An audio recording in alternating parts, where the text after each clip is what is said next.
Përshëndetje, mirë se erdhët sot në prezantimin e lojtarëve që kemi menduar të afrojmë në ekipin tonë dhe kemi bënë të mujtën për pjesën e dytë të sezonit dhe Final Fourin.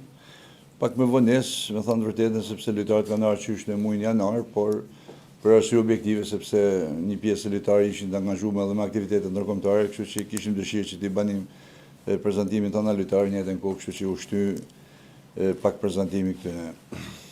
Ekipi normalisht edhe në periudhën e verës ka bën afrime, ka bën merkato, ka afruar shumë lojtare, për arsye që të marrin pjesë në Champions League me nivelin më të mirë të përfaqësimit, edhe për kampionatin, por duke pa që kampionati si vjet ashtu dhe si vjet zhvillohet me dy faza dhe një Final Four në fund që vendos edhe fatet e sezonit, mendojmë edhe pam të arsyeshëm bashkë me stafin që në këtë periudhë të afrojmë edhe disa lojtarë të tjerë në ato pika që ekipi mendojmë që kishte edhe problematika. Prandaj për periudhën e pjesën e dytë të sezonit kemi afruar 4 lojtarë, por kemi ndërhyrë edhe në staf, kemi përforcuar edhe stafin me një trajner. Emrat konkretisht janë një lojtar nga Amerika, Bianca, Azurin nga Malezia, edhe Arjan nga Paraguay. Gjithashtu kemi marrë edhe një lojtar nga kampionati shqiptar, këtu afër tek ekipi i Laçit, Rosela Vasi, një lojtar mendojmë me perspektive të ardhme. Para 2 vite ishte edhe talenti i vitit. Por siç u thash edhe më përpara, kemi bërë edhe përforcime edhe në Stol, njëkohësisht trajnerë të ekipit U17, edhe njëkohësisht trajnerë me zëvendës trajnerë me ekipin e parë, kjo është Paula Jaku, ish futbolliste për disa vite i Urbanit, tashmë ajo ka njekë rrugën e trajning dhe kemi afruar pranë ekipit tonë. Normalisht këto afrime bëhen që ekipi të jetë në formë më të mirë të mujtën për fazën e dytë, vazhdojnë atë ecuri që ka pasur edhe në fazën e parë, por të jetë edhe i gatshëm për Final Fourin sepse çdo gjë vendoset në ndeshjet e Final Fourit. Kështu që këto afrime mendoj që duhet të shërbejnë shumë ekipit për të arritur objektivat dhe objektivin e vetëm që ka fitimin e titullit kampion.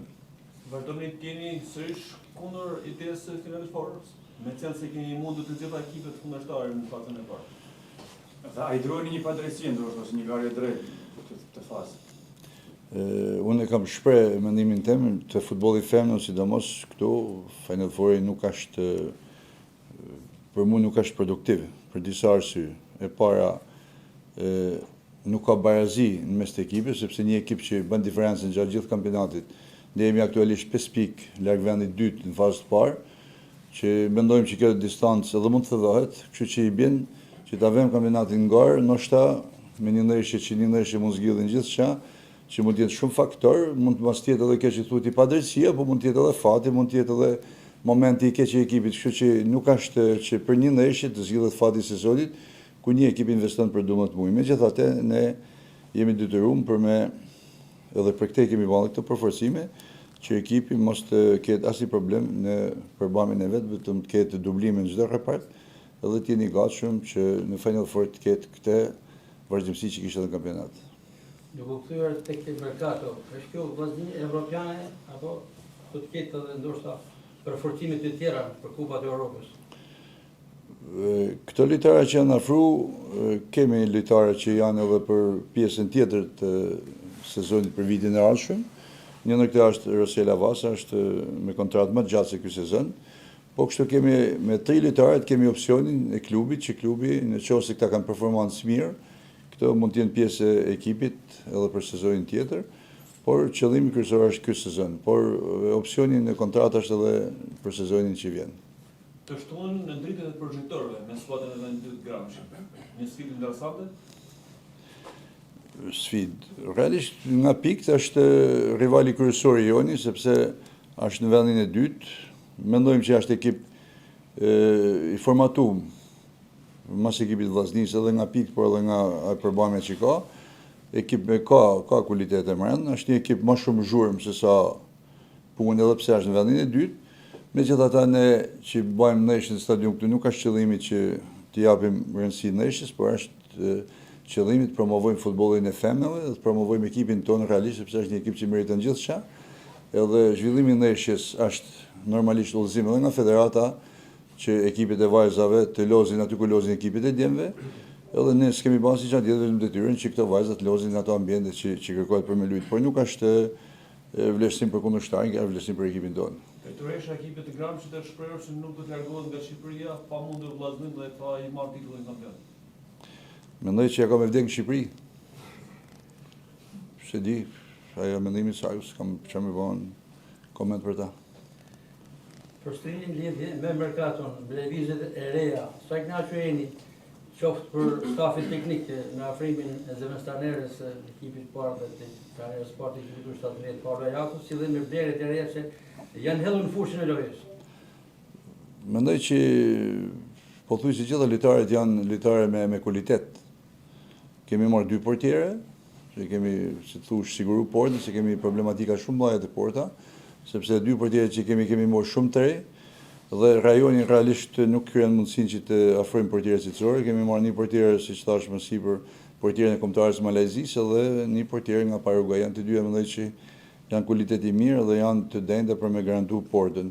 Siç është edhe lojtare tjetër e sulmit Bianca, ashtu edhe Rosela, një lojtare që pavarësisht moshës së re, mendojmë që është një përforcim i mirë për ekipin tonë. Performanca e tyre normalisht do të vinë në rritje sepse janë lojtarë që janë fut para 2 muajsh në ekipin tonë, kanë nevojë, edhe sipas stafit, kanë nevojë mu ambientu me lojën e ekipit, kanë ato mangësitë që çdo sportist nuk i ka parametrat edhe cilësitë barabartë në çdo aspekt, por me kalimin e kohës, me stërvitjen, me punën që do të bëjnë stafi, mendoj që këta lojtarë do të jenë mjaft me efikasitet për arritjen e objektivave. Matija, edhe diçka të fundit, ne ishin tjetër me Gramshin, dhe tjera keni patur probleme me arbitrimin. I truheni arbitrimit edhe këtë ndeshje në Shkodër?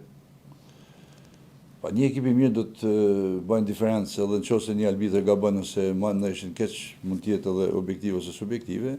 Mendoj që në përballjen e ekipit tonë janë kualitetet që edhe ne gabim të arbitrit me dashje apo pa dashje, mendoj që të jenë pa dashje, do t'i përballojnë ekipin. Një ekip për me luajtur në Evropë, e kam thënë herë tjera, do të pranojnë edhe padrejtësitë në një arbitrit pa nëgjeshëm. Keni fituar vazhdimisht 2 trofe të kupë dhe kampionat. Ju vjen keq se si vjet jeni minjanuar nga Kupa e Shqipërisë dhe ky trofe do t'i muaj vllaznisë në këtë edicion. Më të vjen keq.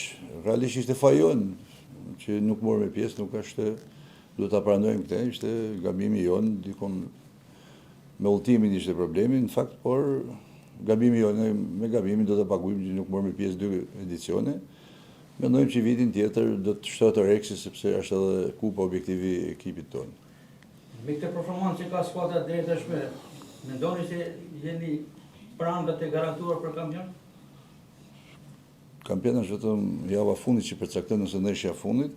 Ne mendojmë që janë në rrugën e duhur, ekipi po punon përsëri akoma më shumë se sa edhe në fazën e parë që të ruajnë ritmin dhe ndeshjet e fazë 2 mos kenë as edhe një ndryshim ato të fazës parë, siç janë tana fitore, edhe të shkojmë në Final Four që ekipi t'japi më të mirë dhe shkojnë ekipi sa më i plot, kështu që është e qartë, jo tani, por në qendër fillim sezonit, objektivat e vllaznisë janë fitimi i titullit kampion ose më mirë thënë ekipi është i dënuar që të fitojë kampionatin. Sukses. Suksese! Faleminderit.